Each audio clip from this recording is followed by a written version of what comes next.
তবে কি মহাকাশ স্টেশনে গজাবে ধানের গাছ? অভিনব এক গবেষণা চালিয়ে সবাইকে তাক লাগিয়ে দিয়েছেন চীনের ৩ জন নভোচারী। মহাকাশ স্টেশনে ধানের চাষ করে বিশ্ববাসীকে নতুন কিছু উপহার দেওয়ার দৌড়ে এগিয়ে চলেছেন তারা। মহাকাশ স্টেশনের ভেতরে এরই মাঝে বীজ থেকে ধানের গাছও উৎপাদন করেছেন চীনা নভোচারীরা। কিন্তু কিভাবে এই অসম্ভবকে সম্ভব করে তুললেন ওই বিজ্ঞানীরা? মহাকাশে মানবজাতি কেবল মহাবিশ্ব সম্পর্কেই নতুন তথ্য আবিষ্কার করছে না, বরং মানুষের জীবনমান উন্নত করার কাজও এগিয়ে চলেছে সমান গতিতে। মহাকাশ যানের মাধ্যমে নির্দিষ্ট কক্ষপথে স্যাটেলাইট পাঠিয়ে বিশ্বের এক প্রান্ত থেকে আরেক প্রান্তে মুহূর্তেই যোগাযোগ করার পথকে সহজ করে তুলেছেন বিজ্ঞানীরা।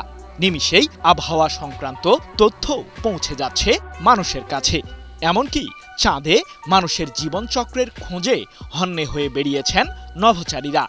তবে এবার কিছুটা ভিন্ন পথেই হাঁটছেন চীনের বিজ্ঞানীরা, যা জন্ম দিয়েছে নতুন জল্পনা কল্পনার।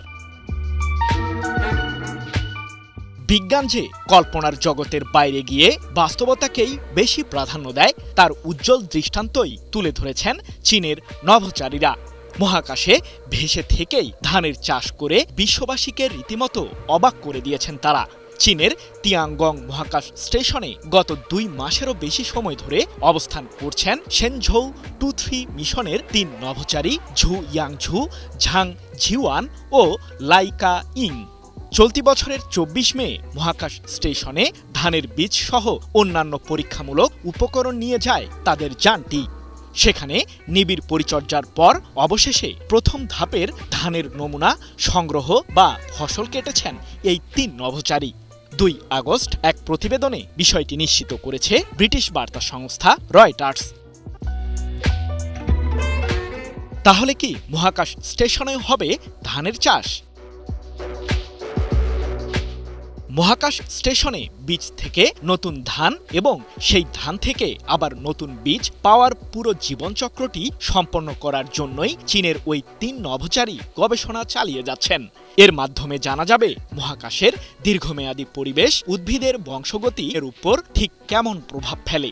তবে বার্তা সংস্থা রয়টার্সের প্রকাশিত ভিডিও ফুটেজে ধানের গাছের চিত্র দেখা গেলেও এতে আসলে বীজ ধরেছে কিনা সে বিষয়ে বিস্তারিত তথ্য জানা যায়নি।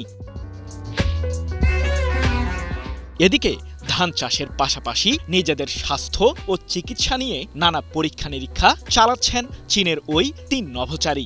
আল্ট্রাসাউন্ড ডায়াগনস্টিক যন্ত্র দিয়ে নিজেদের শরীরের বিভিন্ন ধমনীর পরীক্ষা, চোখের চাপ ও দৃষ্টিশক্তি পর্যবেক্ষণ, হৃদস্পন্দন পরীক্ষা করা এবং মহাকাশ স্টেশনের বিশেষ যন্ত্রে নিজেদের ওজন মেপে শারীরিক পরিবর্তনগুলো ট্র্যাক করছেন তারা।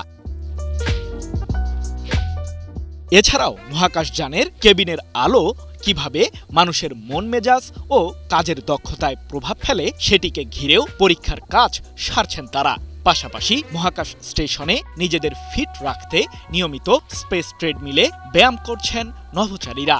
যে কোনো জরুরি দুর্ঘটনা সামাল দেওয়ার প্রস্তুতি হিসেবে সম্প্রতি কৃত্রিম আগুন জ্বালিয়ে মহাকাশ স্টেশন থেকে বের হওয়ার একটি বিশেষ উদ্ধার মহড়াও সফলভাবে শেষ করেছেন তারা। সৃজন মাহমুদ, নিউজ 24।